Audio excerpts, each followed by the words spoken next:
boca dijo, he aquí, esto tocó tus labios, y es quitada tu culpa, y limpio tu pecado.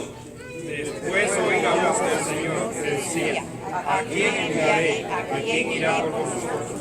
Entonces respondí yo, heme aquí, envíame a mí. Vamos a leer todos juntos la última frase, donde comienza diciendo, entonces respondí. 1, 2 y 3. Entonces respondí yo, heme aquí, envíame a mí. A mí. Yo le invito a cerrar sus ojos para estar orando por la palabra y por el efecto que el Señor quiere que haga en nuestras vidas en este momento. Señor, te damos gracias por este día tan hermoso que tú nos das, Señor. Honramos tu nombre y te pedimos, Señor, que también nuestra culpa sea quitada y limpia, Señor, como tú has prometido en tu palabra. Danos la gracia suficiente, Señor, para adorarte, para bendecirte y sobre todas las cosas para honrarte en medio de este mundo que tanta necesidad tiene de ti, Señor. Bendice a cada uno de mis hermanos, dándole la capacidad, Señor, para obedecerte, para creerte y para amarte con todas sus fuerzas y todo su corazón, Padre. En ti oramos, Jesús. Amén. Amén. Y amén. Pueden sentarse, hermano. ¿Cuál es la palabra? Quiero comenzar hablando, antes de entrar a la realidad de lo que el pasaje está enseñando, hablar de este personaje que aparece citado en este primer versículo. Comienza el texto diciendo, en el año en que murió el rey Usías. Usías fue uno de los reyes de Israel que nos ha dado un gran legado, pero también sus errores nos han enseñado muchísimo. Dice la historia bíblica que fue uno de los reyes de Israel cuya mano de Dios lo había apoyado maravillosamente, dice literalmente el pasaje. No dice que ocasionalmente. Durante 52 años fue rey en Judá. Solamente Manasés, un poco más que él, 55. 52 años reinando, escuchen esto, con una unción como pocos hombres en Israel reinaron. Dice la palabra que como Dios lo estaba ayudando poderosamente o maravillosamente, este hombre se la ingenió para tocar grandes aspectos de la vida de Israel.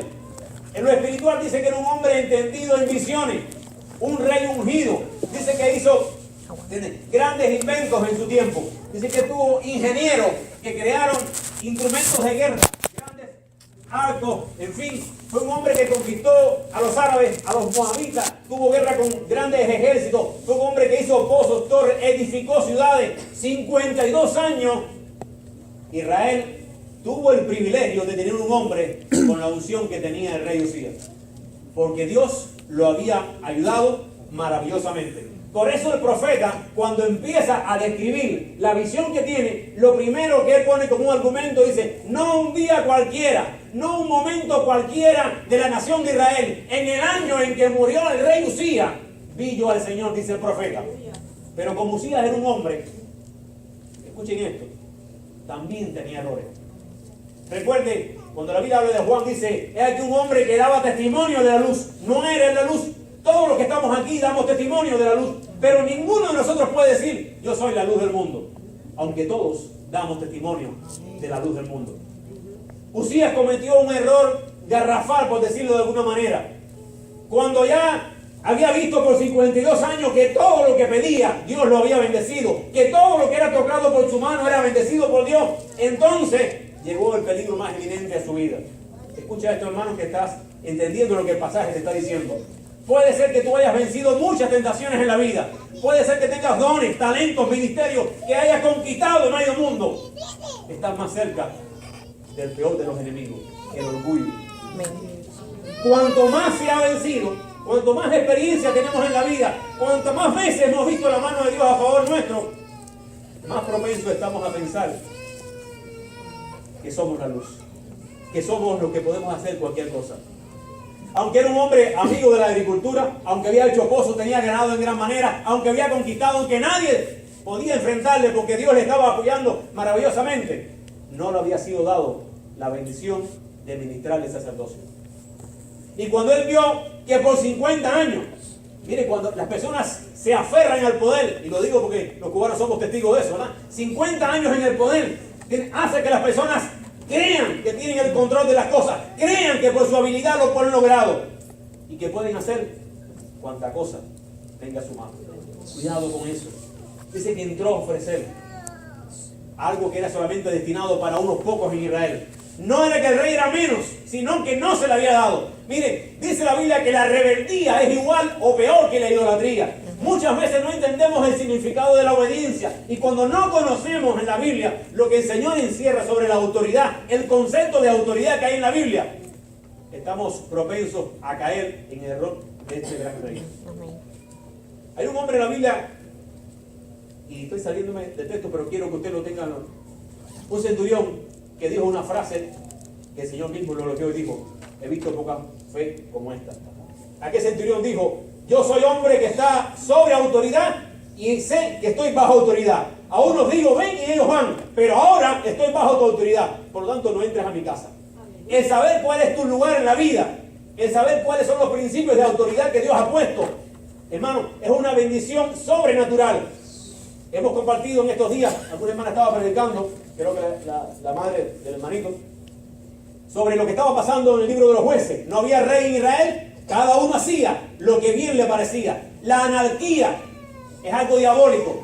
Dios ha diseñado un orden, Dios es un Dios de orden. Dios ha puesto a personas con dones y ministerios y talentos para que se respeten. No podemos decir que amamos a Dios si no amamos a las personas que Dios ha puesto. Amén. De hecho, dice la Biblia que no solamente a los amos que son buenos, sino a los difíciles de soportar, dice la palabra, que le demos obediencia. Puede ser en esta hora, escucha, joven que estás aquí. Estoy seguro que mi hijo, cualquiera de los tres, va a lograr en este país muchas cosas. Va a tener mayores títulos, va a dominar mejor el idioma. Puede ser que tenga bendiciones que yo no pueda alcanzar, pero sigue siendo mi hijo y me debe respeto. Porque hay una promesa que dice: honra a tu padre y a tu madre para que te vaya bien. Puede ser que mi esposa, el Señor la bendiga de una gran manera, gane cientos de vidas, tenga ministerios tremendos, le vaya sumamente bien. La Biblia dice que ella me debe respeto. Mire, yo he sido pastor por más de 20 años en Cuba. Ahora soy un simple miembro. Y en esta iglesia he puesto un pastor. Yo no puedo pretender de que el hecho de que Dios me haya puesto en un lugar, ahora yo tenga ciertos privilegios. La obediencia se comienza por casa. Amén. Escuchen esto. Hay conceptos en la vida que no podemos violar. ¿Por qué el mundo está como está? Fíjense, porque la gente ha olvidado los patrones. La gente no quiere obedecer. A los padres le cuesta muchísimo trabajo que los hijos obedezcan. Lo primero que se enseña aquí a las niñas cuando llegan es: si tu papá te dice algo, llama al 911. No saben ni hablar inglés, pero ya saben eso ya. Enseguida viene a preguntarme: ¿qué significa eso? Sí, Señor. ¿Ven? Entonces, nosotros a veces no entendemos esto. Y Usías no lo entendió. ¿Saben cómo murió este hombre? Leproso. Usted sabe lo que significa estar por más de 50 años siendo un hombre ungido, un hombre acostumbrado a ver la gloria de Dios, un hombre de referencia, un hombre que era digno de ser uno de los mejores reyes de Israel, y terminar siendo un hombre leproso. Simplemente porque el orgullo tocó su puerta y dijo: yo puedo ver a Dios. Yo puedo ministrar en el lugar santo. Todos conocemos cómo se ministraba en el lugar santo. Se echaba por suerte, y solamente gente específica de una familia, de un sacerdocio, de un linaje, que habían sido santificados, podían entrar a ese lugar. De hecho, dicen que se amarraba, tenía una campanilla. Si no se oía el sonido, decía: ha muerto, pero nadie podía entrar al lugar santísimo. Había que arrastrarlo, porque la presencia del Señor lo consumía. David, un hombre ungido, un hombre con el corazón conforme a Jehová, trató de ayudar a Dios, trató de llevar el arca, y uno de sus hombres trató de acomodarlo y murió irreversiblemente. No era su ministerio, no era de la casa de Aarón, no era del sacerdocio, no podía tocar el arca. ¿Cuántas veces nosotros cambiamos un patrón? ¿Cuántos conceptos hay en la familia, en la casa, en la iglesia? Y porque yo soy el ungido, en nombre de eso puedo hacer cuanta cosa yo quiera. Cuidado con ese hermano. Amén. Honre a sus padres. Mujeres, honren a sus esposos. Hermanos, honremos a nuestros pastores. No porque sean Dios, sino porque son puestos por Dios. Amén. Mire, dice la Biblia que los que velan y dan cuenta por el rebaño, ¿quiénes son? Los pastores. Son ellos. Y cuando venga el príncipe de los pastores, hay una corona especial para ellos. Y yo me incluyo entre los hermanos. No estamos diciendo que haya tenido un título, que haya sido 20 años atrás. Yo soy uno como ustedes. De hecho, dije al principio, soy el último en llegar a la casa. Pero le estoy diciendo, hermano, que le demos respeto a las personas que Dios ha puesto. Porque si no los respetamos a ellos, tampoco estamos respetando a Dios. Usías olvidó ese principio tan elemental. No caigamos en el mismo error. Ahora, en ese mismo año, escuchen esto para que usted vea que las cosas no se acaban cuando el hombre falla. Dice Isaías, yo imagino de una manera triste, en el año en que murió ese rey, en el año que falló, dice, vi yo al Señor sentado en el trono. Se nos fue el hombre, pero Dios sigue sentado en su trono.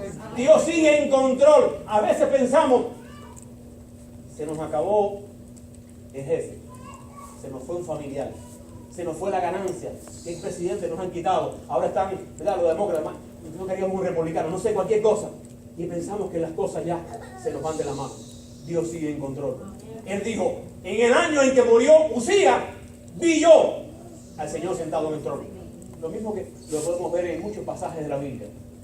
José pudo haber dicho, no veo a mi padre, no veo a mi familia, esto es, el Señor seguía en el trono. Daniel vio a 3, fue uno de los hombres que tuvo el privilegio de estar de segundo en 3 imperios famosos de todo el tiempo. Se iba uno, entraba otro. Se iba uno, entraba otro. Pero el Señor seguía sentado en el trono. Amén. El Señor sigue sentado en el trono. Amén. Y esto que estamos hablando, quiero explicarlo. ¿Qué significa esta visión? Cuando estamos hablando que Él vio al Señor sentado en el trono, no estamos diciendo que literalmente Isaías vio a Dios. La Biblia tiene más de 10 pasajes que hablan que ni un hombre ha visto a Dios. Lo que está hablando, recuerden, el texto comienza, una visión. Ahora, en estos días la hermana que estaba dando la campaña dijo algo, no sé si lo notaron, pero algo muy importante. Dios le habla a los hombres en su propio lenguaje. Amén. Amén. Si Dios nos hablara en su sabiduría, ¿quién podría entenderlo? Voy a poner un ejemplo para que entiendan. En una ocasión conocí unos misioneros que tuvieron el testimonio de estar predicando a los esquimales. Y cuando estaban hablando de Jesús, el Cordero de Dios, imagínense, esa palabra no existía para ellos. ¿Cómo un esquimal va a conocer un cordero? Rápidamente dijeron, mira, Jesús, escucha esto, no es una blasfemia, la foca de Dios, que quita el pecado del mundo. Todo el mundo se asusta. Jesús no es un cordero, Jesús no es un león, Él creó el cordero y el león. Eso, hermano, lo que simplemente está hablando que Dios les habla a los hombres en el lenguaje que los hombres puedan entenderle. Cuando aquella gente entendió que había algo manso, alguien se había sacrificado por ellos, entendieron. Pero si usted le habla a una persona de un cordero y nunca lo ha visto, ¿qué significa eso para mí? Cuando Dios habló en arameo, en hebreo, en griego, y con tantos idiomas que ha hablado, es porque Dios en su misericordia vio nuestra incapacidad, se acordó que éramos pocos. Si no trato con este pueblo de esta manera, no me puede entender. Porque tratando de la manera que lo hace, cuántas cosas son misterios para nosotros. Ahora, ¿qué era lo más grandioso en esta cultura oriental? Cuando usted estaba hablando, hoy en día usted habla del lugar más grandioso que usted puede aquí en Estados Unidos, tal vez usted me dice, bueno, la Casa Blanca, ¿verdad? Es el lugar más importante, donde se sienta la gente importante. Tal vez si Isaías hubiera tenido una visión profética en estos tiempos, el Señor le hubiera mostrado algo parecido, porque es lo más grande que conocemos. Pero en el tiempo en que Isaías estaba profetizando, lo más grande que existía para ellos, para los era un trono. Y entonces él dice, yo vi al Señor sentado en un trono, pero en un trono cualquiera, alto y sublime. O sea, que estaba por encima de todos los tronos. Porque el Señor trasciende todas estas cosas. No significa, escuche esto, que Dios sea tan pequeño que puede estar reducido a una silla. Significa, en esta visión, que Dios está sobre todas las cosas grandes que entendemos. Mire, dice el profeta, vi yo al Señor sentado en un trono alto y sublime, y sus faldas llenan el templo. ¿Qué fue lo que le llamó la atención a la reina de Saba cuando vio los criados de Salomón? La vestimenta. Su vestidura. Ella dijo, si estos criados visten de esta manera, ¿cómo será la grandeza de ese rey? Entonces en estos tiempos era algo lógico que cuanto más grande era el trono, cuanto mejor vestían aquella gente, usted decía, mayor es el poder de este rey. Y entonces en la visión profética lo describe, sus faldas no eran faldas cualquiera como la de Salomón, que tenían hilos de oro, lo llenaban todo. No quiere decir literalmente, porque Dios es espíritu, entiende esta verdad. Usted dice, si voy a los cielos, ahí estás tú. Si voy a lo profundo, estás tú. Dios no está limitado a un lugar y espacio. Él creó el tiempo y el espacio. Entonces lo que está diciendo la visión profética es que nuestro Señor está en control y que trasciende todo, está por encima de todo y que todo lo llena. Su poder y su grandeza, su majestad. De hecho, si Él lo hubiera visto, usted no va a ver en el pasaje que Isaías describe el rostro del Señor. Describió los querubines, todo, pero al Señor no lo puede describir. ¿Por qué? Porque era vida en luz inaccesible, dice la palabra. Ningún hombre puede ver a Dios. Somos tan efímeros, somos tan pasajeros, somos tan pecaminosos que no tenemos la capacidad de ver a Dios. Dios es santo en el concepto de que Él es distinto, diferente de lo que Él ha creado. Dice, que cuando él ve, había ciertos personajes, unos querubines que tenían, ¿cuántas alas? 6 alas. La hermana también decía, estén atentos a los mensajes, porque miren, voy a hablar un poquito de esto. A veces decimos, quiero que entiendan un poco el término teología. ¿Saben lo que estamos haciendo en esta hora? Teología. Estamos haciendo teología. Amén. Teología no es más que teo, Dios, logo, discurso, estudio. Y cada semana nos reunimos a estudiar la palabra, a hablar de Dios, a honrarlo. Eso es teología. Desgraciadamente hay teólogos hoy en día que son liberales, que dicen cuántas cosas se le ocurren, pero hay buenos teólogos. Lo mismo pasa con los cantantes, lo mismo pasa con los pastores. Pero la teología no es más que hablar de Dios, estudiar a Dios. Y si no conocemos de Él, como decía hoy en la escuela bíblica, el pueblo perece ¿por qué? Por falta de conocimiento. Conocer de Él. La teología no es un discurso cualquiera, estamos hablando del que todo lo puede. Esa es la esencia de la sabiduría, el temor del Señor. Entonces, hay un concepto que se llama teofanía. Esto significa que Dios, para revelarse, tiene que usar modelos, imágenes humanas, creíbles, creadas, para que usted pueda entenderlo. Por ejemplo, el Espíritu Santo es una paloma.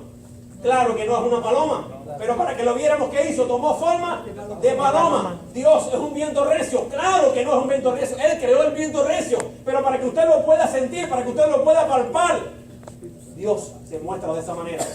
También el Antiguo Testamento habla del ángel de Jehová. En fin, las espaldas de Dios, la mano de Dios. Dios es espíritu. Dios no tiene mano, no tiene espalda. Dios es espíritu. ¿Puede decirlo conmigo? Dios es el Espíritu. ¿Dios qué hay? Libertad. Libertad. Ahora, dice que estos ángeles, o estos arcángeles, mejor dicho, que significan los que arden, son seres específicos, no aparecen en muchas partes de la Biblia. Son seres específicos que estaban rodeando el trono y uno a otro decía, santo, santo, santo. ¿Cuántas alas tenían? 6 alas. Dice que con 2 cubrían su rostro. Esta hermana decía que Dios tiene un concepto de administración que no se derrocha. Por ejemplo, los cubanos somos muy especuladores. No tienen nada, pero enseguida usted que quiere más de lo que necesita. Pero Dios no hace nada. Dios no le puso a usted 4 orejas. Si con 2 oímos más de lo que tenemos que escuchar, imagínate si tuviéramos 4. Si tuviéramos 2 lenguas, usted se imagina con el daño que hacemos con lo que tenemos si tuviéramos 2 lenguas. Dios solamente pone lo que necesitamos. Y estos ángeles tenían 6 alas, y que con 2 cubrían ¿qué? Su rostro. Si los que arden, los que están ante el trono, no podían mirar directamente el rostro de Dios, ¿cree usted que usted y yo en esta condición humana podamos mirar el rostro del Señor? No. ¿Verdad? Ahora, con 2, ¿qué más hacían? Cubrían sus pies. Papá. Para aquellos que hablan de la santidad. La santidad en Dios no es más que Él es distinto, es diferente, tiene aparte de lo que ha creado. En cuanto a los hombres se refiere a estar separado para Él. No separado del mundo, porque ese concepto monástico de meterse en un monasterio, no. Separado para Él, dedicado a Él. Usted se puede separar del mundo y sigue siendo el mismo pecador. Aleluya. No, lo que pasa en los conventos, las monjas, todo ese tipo de cosas. Es separado del mundo, pero cerca de Él. Estos ángeles cubrían sus pies. Mire, no es más que mostrar, somos indignos, tenemos que cubrirnos delante de Jehová, el Rey de los ejércitos. Y con 2 dice que volaban. ¿Qué significa esto? Va a ver que Dios decía, sea esto, y era hecho. En el momento que Isaías tiene necesidad de que aquella culpa sea borrada rápidamente, llegaron los ángeles y estaban allí en la presencia. Estos seres estaban creados y diseñados con una función. No podían ver directamente al rey, cubría su indignidad, pero también estaban al servicio del rey. Todo lo que Dios te ha dado es para glorificar a Dios. Amén, amén. Dice que cuando Isaías, escuchen esto, entiende que la visión, no solamente Dios, la visión que estaba recibiendo en ese momento era de Jehová, el Rey de los ejércitos. ¿Qué fue lo que clamó? ¡Ay de mí! Repítelo conmigo. ¡Ay de mí! Generalmente la gente que presume de santidad o la gente que no ha conocido a Dios de verdad, que no lo ha visto de verdad, lo primero que dice es, ¡ay de ustedes, pobrecitos! Y nos paramos y decimos como si todos los que estuvieran ahí fueran malos. Y yo soy el bueno. Pero cuando una persona está en la misma unción de Dios, en la misma presencia de Dios, y entiende lo que es la santidad de Dios, y ve que aún los arcángeles no pueden mirar a Dios, lo primero que sale del corazón del ser humano es, ¡ay de mí, pobre de mí, que soy hombre de labios inmundos! Aleluya. En una ocasión, un alpinista famoso, uno de los pocos, los primeros, mejor dicho, en escalar el monte Everest, en cuanto descendió, lo estaban esperando muchos reporteros, y todo el mundo ya, ¿cómo fue que lo lograste? Pero yo a alguien que le hice una pregunta muy interesante, me dijo, ¿qué sentiste cuando estabas en esas alturas? ¿Saben lo que dijo? Los vientos eran tan fuertes que solamente podía estar de rodillas. Amén. Cuando tú has llegado a un lugar como este, lo único que puedes hacer es ponerte de rodillas y decir como el profeta: ay de mí, que soy hombre de labios inmundos y que habito en medio de hombres que tienen labios inmundos. Y usted dirá: bueno, ¿qué tiene que ver que tú habites en ese lugar? José ve la vida de José. José era un hombre íntegro. José era un hombre que pasó por muchas cosas. Pero al estar involucrado en esa vida y con esas personas, llegó un momento de su vida que cometió errores como todos los hombres. Dice que juró por Faraón. Cuidado. ¿Entiendes? Lo que escuchamos, las malas conversaciones corrompen ¿qué? Las buenas costumbres. Entonces lo que está diciendo aquí: ay de mí. Yo hago una pregunta. Jesús creía por ahí. Él dijo: soy hombre de labios inmundos. Si los labios estaban inmundos, ¿cómo estaría el corazón? Amén, aleluya. La boca habla de la abundancia de ¿qué? De corazón. Del corazón. No todo el mundo tiene la valentía, escuche esto, de decir: soy un hombre de labios inmundos. Cuando usted hace un llamado y alguien levanta la mano, generalmente mucha gente le mira y dice: mira a ese pecador. Amén. Se nos olvida la historia de aquel publicano que: Señor, sé propicio a mí, pecador. Qué fácil es decir: ay de ustedes. Recuerden siempre en eso, cada vez que uno señala, hay 3 dedos que lo están Señalando. ay de mí, que soy hombre de labios inmundos. Dice que inmediatamente salió apresuradamente del trono del Señor un ángel. ¿Qué traía? Un carbón encendido. ¿En qué lugar lo sacó? Del altar, ¿verdad? Amén. Dice que llegó allí y tocó sus labios: es quitada tu culpa. Escuchen esto: en cuanto el ser humano entiende su bajeza, entiende su lugar, se arrepiente y llega al trono de la gracia, inmediatamente nuestros pecados son borrados, dice la palabra. Ahora, muchas veces no entendemos esto, y el enemigo que nos acusa, el enemigo que nos tienta, después quiere acusarnos. Hoy te dice: haz esto, y mañana te dice: ¿por qué lo hiciste? Pero inmediatamente aquel hombre que entendió la revelación, entendió la presencia de Dios en aquel momento, entendió lo que estaba pasando con su vida, dijo: Señor, ay de mí, que soy hombre de labios inmundos. David hizo cosas terribles. Sí, Señor. Cuando le dijeron: ese hombre eres tú, ¿qué dijo? Soy digno de muerte. Lo asumo. Hoy tenemos muchas estrategias. Soy uno entre tanto. En Cuba hay un dicho que dice: el mal de todo, alegría de muchos.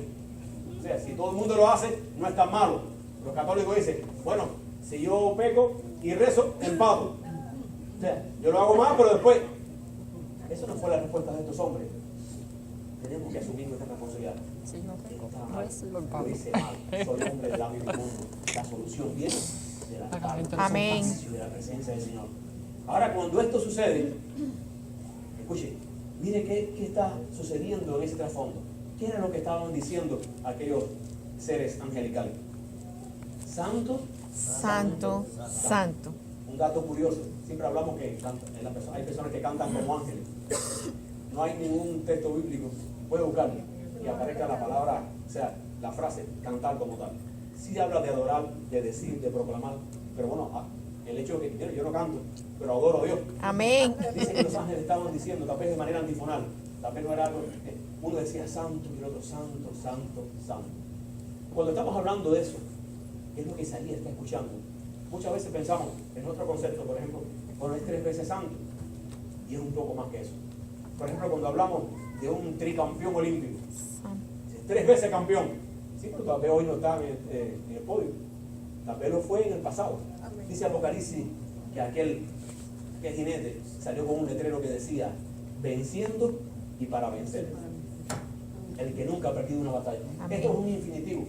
O sea, lo que está hablando es, dice Proverbios también: Él es santísimo. O sea, cuando está hablando de la santidad de Dios, no hay manera humana de describir la santidad de Dios. Yo no puedo decir Dios fue santo ayer, es hoy. No, Dios siempre ha sido, es y será santísimo, eternamente santo. Y por eso Él reclama la santidad. Cuando Isaías ve eso, en esa visión, que dice esta palabra, esta exclamación, entonces escuche lo que dice el consejo de Dios. Después de todo esto, no antes, ¿quién irá por nosotros? Este santo también en un segundo plano, no primeramente, pero está hablando también, recuerden, la teología es progresiva, está hablando de la Trinidad. En el Antiguo Testamento usted no va a ver un concepto claro, pero según va usted estudiando la palabra, se va cada día vislumbrando más el concepto de la Trinidad, hasta que llega el nuevo y usted lo puede ver claramente. Y aquí primeramente dice, santo, santo, santo, y después dice, ¿quién irá por nosotros? No está hablando en singular, está hablando en plural, o sea que hay un consejo, es como la descripción de un consejo de reyes. ¿Quién irá por nosotros? Y no está hablando con los ángeles. Dios jamás va a preguntarle a un ángel lo que hace con su iglesia. Está hablando del Padre, el Hijo y el Espíritu Santo. Recuerden, Jesús es la palabra encarnada, pero antes era el verbo. Y estaban allí en consenso y dice, ¿quién irá por nosotros? Antes Isaías no hubiera dicho heme aquí, pero ya su problema estaba arreglado. Amén. El cantor había quitado la culpa. Y entonces se levanta y dice, heme aquí, yo iré. Todo parece muy bonito. Si lo dejáramos ahí y no leyéramos el contexto, usted diría, este tiene que ser el hombre que más vidas haya ganado. Tiene que ser el hombre, escuche, Dios mismo lo comisionó, la Trinidad misma lo comisionó, fue santificado, fue un hombre de visión, de revelación. Este hombre tuvo que ganar multitudes. Porque a veces nosotros entendemos que los números son los que tienen la última palabra. No. No siempre es así. Vemos un hombre como Noé, que estuvo por 100 años, dice la Biblia, lo describe como pregonero de justicia. ¿Cuántos ganó? 8. Sin embargo, vemos un hombre carnal como Jonás. Miren qué mensaje más sencillo. Aleluya. Este ni lo preparó. Hizo así por Dios. Dentro de 40 días, Nínive será destruido. Dentro de 40 días, Nínive será destruido. No se paró a escuchar. ¿Cuántas personas se convirtieron? Nínive completo. Dice que más de 120.000 que no sabían distinguir entre su mano izquierda y su derecha. O sea, está hablando de los niños. Porque Nínive era una ciudad grande en extremo. Hasta los animales se convirtieron al Señor. Y sin embargo no fue un hombre que estaba en la voluntad del Señor. Estaba huyendo. Un hombre que con pocas ganas estaba diciendo el mensaje. Los números no dicen ni reflejan la unción de Dios. Lo que refleja la unción de Dios es la obediencia y la santidad al Señor. Amén. Fíjense, el mensaje de Isaías era duro. Hoy en día, yo me he encontrado con muchas personas que dicen que esto es un lugar duro para predicar. Voy a describir lo que es un lugar duro para predicar. Dice así el versículo 9. Y dijo, anda y di a este pueblo, oíd bien y no entendáis. Ved por cierto, mas no comprendéis. Engruesa el corazón de este pueblo y agrava sus oídos, y ciega sus ojos para que no vea con sus ojos, ni oiga con sus oídos, ni su corazón entienda, ni se convierta, para que haya en él sanidad. Cuando usted oye este mensaje y dice tanta revelación, tanta unción y un mensaje predicado a gente que no va a responder, ¿para qué? ¿Para qué? Para obedecer al Señor. Amén. ¿Quién es el que convence de pecado, de justicia y de verdad? El Espíritu Santo. ¿Quién es el que convierte los corazones? No es por nuestra palabrería. El apóstol Pablo lo describe y mire, yo me he propuesto ir a vosotros no con palabra de humana sabiduría, sino con demostración de qué? De poder. Espíritu Santo y poder. Si el Espíritu no obra en el corazón de las personas, podemos ayunar, gritar, predicar y nadie se va a convertir. Porque si las personas se convierten a nosotros, somos como los fariseos. Jesús dijo de los fariseos, ustedes caminan medio mundo para hacer un prosélito y después que lo hacen doblemente hijos del infierno. Porque cuando las personas se convierten a nosotros, estamos como los testigos de Jehová, como los testigos sin Jehová. Se convierten al clan, a la religión, pero jamás, usted le pregunta a cualquiera de ellos, ¿has tenido una experiencia de vida con Jesús? ¿Conoces la obra del Espíritu Santo en tu vida? No conocen nada. Y te van a decir, ¿de qué me estás hablando? No conocen. Para ellos todo es así, la organización, fuera de la organización, pero el Señor nos ha dado su Espíritu como sello, como garantía de la herencia que vamos a adquirir. Yo le hago una pregunta.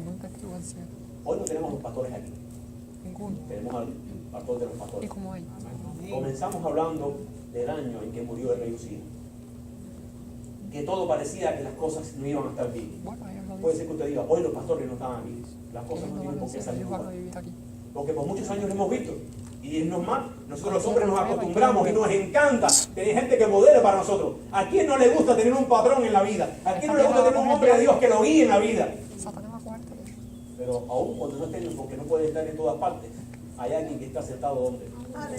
En el trono. Y ese te enseña que le debes obediencia a él. Ese te enseña que la obediencia es nuestra mejor adoración. Ese te enseña que cuando sabemos cuál es nuestro lugar y obedecemos a Dios, todas las cosas van a salir bien.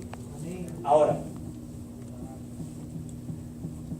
escuche el hombre. Él ve su necesidad de que el Señor siga tomando el control. Después ve la santidad del Señor y reconoce su pecado. Hasta que no haya sido limpio, no podemos ser realmente usados. En una casa hay instrumentos de honra y de deshonra. Una casa grande, dice la palabra. Pero estoy seguro que usted no quiere ser un instrumento de deshonra. Estoy seguro. Ahí, en la Biblia está lleno de instrumentos de deshonra. Por ejemplo, Satanás. ¿Cuántas veces dice la Biblia que Dios usó a Satanás? Pero no es un instrumento de honra. No. ¿Cuántas veces lo humilló? ¿Cuántas veces lo pisoteó? ¿Cuántas veces lo derribó? O sea, lo usó como un instrumento, pero no era un instrumento de honra. Yo me imagino que todos los que estamos aquí queremos ser instrumento de honra. Amén. Dios usa a cualquiera. Ahora, no cualquiera es un instrumento usado por Dios para honra. Separados de mí, nada podéis hacer. Puede hacer miles de cosas, pero ninguna que glorifica a Dios. ¿Entendemos la diferencia? Porque a veces decimos, no, Dios no usa. No, Dios usa a cualquiera, pero no lo usa como un instrumento de honra. Y queremos ser vasijas de honra. Estamos hablando hoy del Día Mundial de Evangelización. Mire, eso en Cuba no se sabe. Eso en Cuba nos enteramos cuando pasó. Amén. Te enteraste que el mes pasado, porque no llegan las noticias. Qué bendición saber que hay más de 15 millones de personas que se están poniendo de acuerdo para predicar la palabra. Qué bendición saber que la iglesia responde al llamado del Señor como Isaías. Y que no hay pretexto, Señor, esto es un pueblo difícil. Que podemos decir, no me importa si se convierten o no. Mi tarea es predicar la palabra. Amén, amén. Voy en tu fuerza, voy con tu poder, voy porque tú me has limpiado, porque tú me has llamado, porque tú me has comisionado. Y aunque pase 100 años como Noé y solamente gane a 8, soy un pregonero de justicia. Amén. Porque no está contado entre la lista de los héroes de la fe. No tienes que ganar medio mundo. Si el Señor te da la bendición, gloria a Dios. Hay gente como Billy Graham, por ejemplo, que ha ganado millones. Pero hay un solo Billy Graham. Hay millones que estamos pagando el precio día a día, que estamos predicando a nuestros vecinos, a nuestros padres.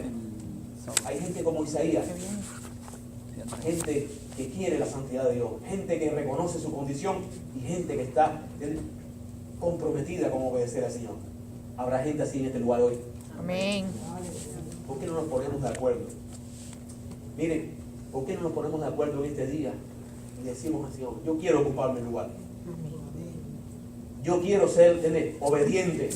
Yo no soy el músico, yo no soy el pastor, pero yo soy la persona que Dios ha puesto en este lugar para tal ministerio, para tal acción. Amén. Yo quiero entender que cuando todo el mundo se me derrumbe, aunque padre y madre me haya dejado con todo, Dios me va a recoger porque Él está en control. Dios no está limitado a mi visión. Dios no es un anciano de días, como dicen algunos, que creen que es un viejito que está a punto de morir. Dios es espíritu y está en tu corazón en este momento. Y también está tratando contigo para que mucha gente conozca de Él allá afuera. No tenemos que esperar el día 30. ¿Cuánto le gustaría que haya fiesta en los cielos? Amén. Escuche esto. Cada domingo hay fiesta en este lugar. Amén. ¿Sí o no? Amén. Pero dice la Biblia que es mejor, escuche esto, un pecador que se arrepienta que 100 que alaban al Señor. Porque hay más gozo en los cielos por un pecador que se arrepienta. ¿Cuántos quieren que haya fiesta en el cielo hoy? Amén. No tenemos que esperar el día 30. El día 30 nos unimos y somos más. Qué bendición saber que no somos unos pocos, como Elías que creía, Señor, solamente unos pocos hemos quedado. No, hay muchos que no han doblado rodillas. Amén. Pero qué bueno que hoy la iglesia responda. ¿Saben la bendición que va a haber en los cielos? Así como usted se ha gozado en este culto, mucho más va a haber gozo en los cielos. Amén. Si alguien en este día conoce del Evangelio. Amén. ¿Saben la bendición que usted le va a dar a sus pastores cuando ellos lleguen? Pastor, estuvimos predicando la palabra. Ahí tiene una nueva vida. Sé que es más problema para usted, pero arréglasela con él. Me encanta ser evangelista. Dios no me dio eso. El evangelista llega a lo vil y a lo menospreciado, a lo peor del mundo, le predica, recibe el crédito y después le dice al pastor, toma. Ahí le dio otro dolor de cabeza. Sí, cuando lo hicieron conmigo también dejaron un dolor de cabeza. Escuche esto. Yo le invito que se tomen las cosas en serio. 2 veces se ha predicado en este mes sobre Romanos 12, vuestro culto racional. Lo predicó el pastor, lo predicó la hermanita en el culto de los jóvenes. Fíjense, antes se nos extraviaba, se nos llevaba como las ovejas al matadero, se nos manipulaba. En la hechicería se manipula a la gente. En el evangelio, nuestro culto es lógico, racional. No hay nada más lógico que después que usted ve todas las maravillas descritas en el libro de Romanos, 11 capítulos hablando de las maravillas de Dios. No hay nada más lógico que usted dé gloria a Dios. Amén. No hay nada más racional. A veces nosotros nos acusan de idealistas, pero no hay nada más lógico, más racional que honrar al que honra merece. Amén. Yo le invito a que usted cierre sus ojos en esta hora. Yo no conozco ni el 5% de los nombres de los hermanos. Como dije, soy el último en la casa. Pero el que está sentado en el trono conoce su nombre. Amén. Y no solamente conoce su nombre, sino que le va a dar uno nuevo, dice la palabra. El que comenzó la obra en ti, la va a perfeccionar. Ahora, hay cosas que a veces hacen que no podamos ser usados por Dios. La indiferencia, el temor, la justificación. Pero si usted en esta mañana le dice al Señor, ay de mí, cuando veo tu grandeza y tu santidad, pienso, ¿quién soy yo? Si usted entiende que no se trata de usted, se trata del Señor, y que las cosas con Dios hay que tomarlas en serio. Gracias, Señor. Sea vuestro sí, sí, Y nuestro no. y vuestro no, no. Si en esta mañana, escuchen esto, si en esta mañana tú clamas a ese que está sentado en el trono, a ese que tiene el control y que tiene el poder, tu pecado va a ser borrado. No importa cuál haya sido tu pensamiento ayer, no importa si en este mismo momento estás pensando en otra cosa. Dios puede cambiar. Dice la Biblia que si la sangre de los toros y los machos cabríos pasaba por alto el pecado del pueblo, cuánto más la sangre de Cristo puede limpiar aún tu conciencia. Amén. Gloria a Y Dios. puede ser que en esta mañana tú me digas, es que yo tengo pensamientos confundidos, yo tengo pensamientos que no son buenos, pero puede ser que yo todavía no tenga la fuerza. ¿Piensas que el Señor no sabe eso? Amén. Aleluya. El Señor sabía cómo eran los labios de Isaías, sabía lo que le rodeaba, sabía lo que se iba a enfrentar, pero Él sabía quién era, el que no cambia. Quiero hacer un primer llamado a aquellas personas que están como estuve yo en una etapa de mi vida. Iba a la iglesia, escuchaba y decía eso para algunas personas. No me tomaba en serio las cosas de Dios. Hasta que un día tuve que ver delante de mí cómo mataban a uno de mis amigos para entender en qué consistía la grandeza de Dios. No podemos salir afuera a predicar si antes no nos ha sido predicado el Evangelio. Amén. Aleluya. Dios le dijo al profeta Jeremías, escuchen esto, si te convirtieres, si entresacares lo vil de lo precioso, entonces yo estaré contigo. Y era un profeta de Dios. Puede ser que tú seas de la casa, puede ser que hayas nacido en la casa, puede ser que tus padres sean de la casa, pero yo quiero que tú seas del trono. Amén. Aleluya. Yo quiero que en esta hora tú entiendas que tienes la necesidad de ponerte a cuenta con Él. Sí, Señor. Ahí sentado donde tú estás, si tú quieres reconciliarte con el Señor en esta hora, si sabes que tus pensamientos no son los mejores, si sabes que el Señor no te importa tanto, si sabes que realmente no has hecho las cosas a su manera, todavía los ángeles del Señor siguen siendo ministros suyos, dice la palabra. Todavía del altar del Señor sale salvación y bendición. Todavía el Evangelio es eficaz para tu vida. Aquellos que quieran, yo les invito a que hagan una oración conmigo. No una más, sino una que salga del corazón. No una pensando en quién lo va a hacer. No es ay de aquellos que no lo hagan, es ay de mí que tengo que hacerlo. Amén. Aleluya. Por un momento olvídate de los hermanos que están a tu lado.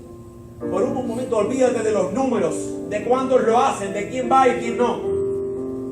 Por un momento ocúpate de decir, como dijo este hombre, ay de mí, sé que en esta condición no puedo. No puedes salir de una misma fuente, agua dulce y agua salada. No te estoy hablando de una religiosidad, te estoy hablando de que el Señor de los cielos, el que está en control, quiere.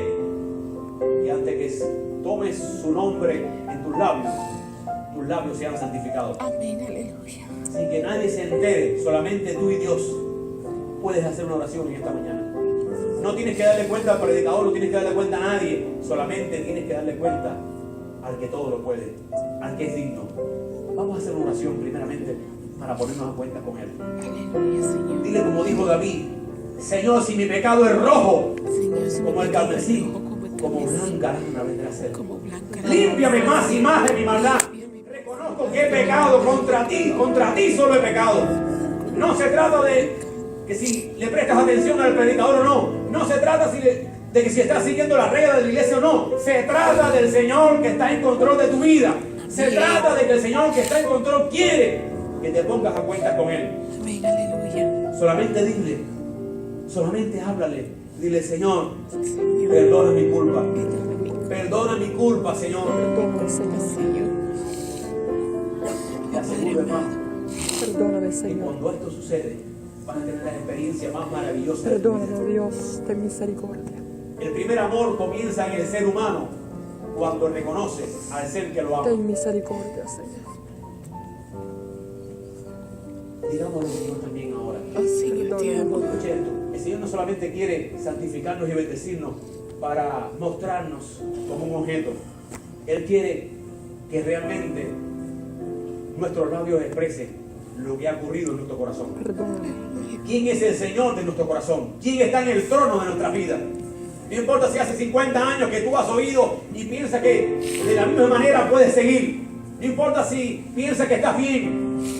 Lo perfecto, perfecciones más, dice la palabra. Pero aquellos que quieran, así como este corazón limpio, tomarse las cosas en serio.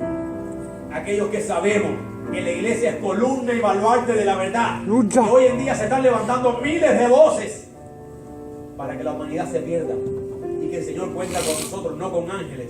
Pudiera haber mandado uno de estos serafines, de estos querubines, pero se lo ha dado a nosotros, a hombres y mujeres con problemas y dificultades. Así que digámosle al Señor en esta hora: heme aquí. Heme aquí, Yo Señor. no a la iglesia que cierre sus ojos, pero aquellos que quieran, aquellos que realmente quieran hoy, no es que lo van a hacer mañana, no es que me suena bien, no es que me parece bueno, no es que me parece productivo. Aquellos que se tomen en serio, aquellos que puedan dar una respuesta al Señor y decirle: heme aquí, yo iré, no envíes a más nadie, yo voy, yo lo hago. Yo le invito a aquellos hermanos que allí donde estén, levante sus manos para hacer una oración al Señor. Toda la iglesia con sus ojos cerrados. Recuerden, esto se trata de nosotros, no hay de aquellos, sino hay de mí. El apóstol Pablo decía: me es impuesta necesidad, me considero deudor. Pero si usted no lo está sintiendo en este momento, no lo haga, porque yo lo mando, porque va a ir en su fuerza. Pero cuando la palabra sale del trono, jamás vuelve vacía. Cuando Dios está obrando en su corazón, estoy seguro que usted va a ver la recompensa. Dice la palabra: irán dando y llorando el que siembra, pero volverá con regocijo.